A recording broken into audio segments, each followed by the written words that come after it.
Twongeye kubirizaho abakunzi ba Master TV 1. Uyu ni umwanya tugiye kubagezaho amakuru avugwa mu misozi miremire ya Uvira aho bita mu Rurambo. Uyu munsi wa none kandi bakaba bongeye kugabwaho igitero nyuma y'aho umunsi w'ejo hiriweho imirwano ikomeye cyane. Inkuru irambuye.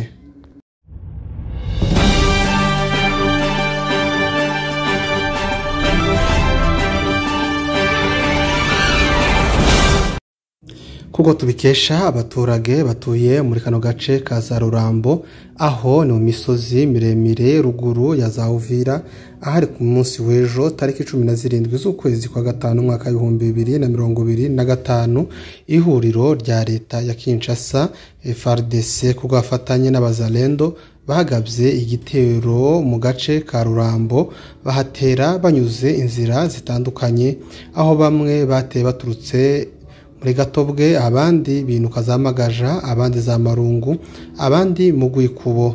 Imirwano yari imirwano ikomeye cyane, intambara yamaze umwanya muremure, gusa mu nzira zimwe na zimwe Mahima yaraje isanga bagiye bayitega amambushe menshi cyane, igenderwa muri ayo mambushe bituma basubira inyuma.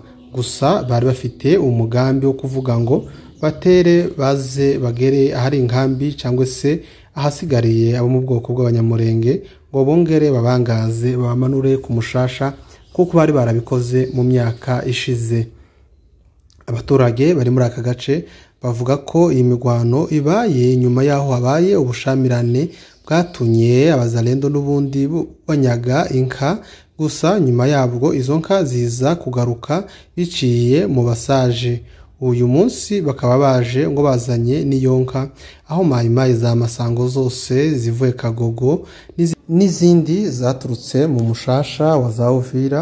Muribuka ko mu minsi ishize twababwiye ko FARDC irimo gukoresha amafaranga menshi cyane iyaheza abazalendo ibabwira ko bagomba kuja ku rugamba kuko ntibazaguma guhembwa nimba batarimo ku rugamba, nimba badahanganye na AFC M23. Niyo ya minsi mwagiye mubona baza za Katokota bahageze barakubitwa nabi cyane, baraswa birenze aho uwiyita General Makanaki nawe yaje gukomerekera muri iyo mirwano. Abasigaye n'ubundi basubiye mu mujyi wa Uvira bakomeza gukora ibisa n'amarorerwa aho bakomeje kwica abantu benshi cyane, abandi banyaga abantu. FARDC ihita ihindura strategy ibasaba ko bava mu mujyi wa Uvira, baranga. Bamaze kwanga nibwo babahendesheje ifaranga barabahemba, barababwira ngo nubwo babahembye bagomba kuzamuka bakaja mu misozi miremire y'Imurenge, akaba ariho baja kuburira intambara cyangwa akaba ariho baja kurwana ngo niho bazakomeza kubona amafaranga. Ibinti byatinze bamwe bahaye inzira ya Fizi, nibara mwagiye mubona bagiye bagaba ibitero mu nkengero za Minembwe, twagiye tubibabwira kenshi mu makuru yacu. Ikindi gice cyazamutse za Kageregere nico cikingiki caraye kigabye ibitero muri akarere ka Rurambo. Nubwo bimeze gutyo twirwaneho iri maso urugamba izarutsinda.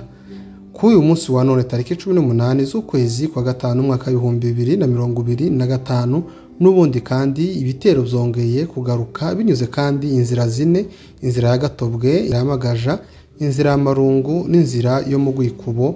Bose babashije kandi kuza gutera banyuze muri izo nzira. Gusa nubwo bimeze gutyo twirwaneho iri maso mu nzira zose bari kumwe n'Uwiteka urugamba bazarutsinda. Mu makuru yacu y'umugoroba turaza kubabwira ko urugamba rwaje kurangira, gusa aya masaha urugamba ruracakomeye, binagoye kubona abantu bashobora gutanga amakuru muri aka gace. Gusa icyo twamenye nuko igitero uyu munsi kandi conge kugaruka giciye izi nzira zine twari tumaze kubabwira. Tukaba tubashimiye kuba mwemeye kubana Master TV 1. Nimba utarakora subscribe reka tugusabe uyikore, bizadufasha kumenya ko uri kumwe natwe. Murakoze.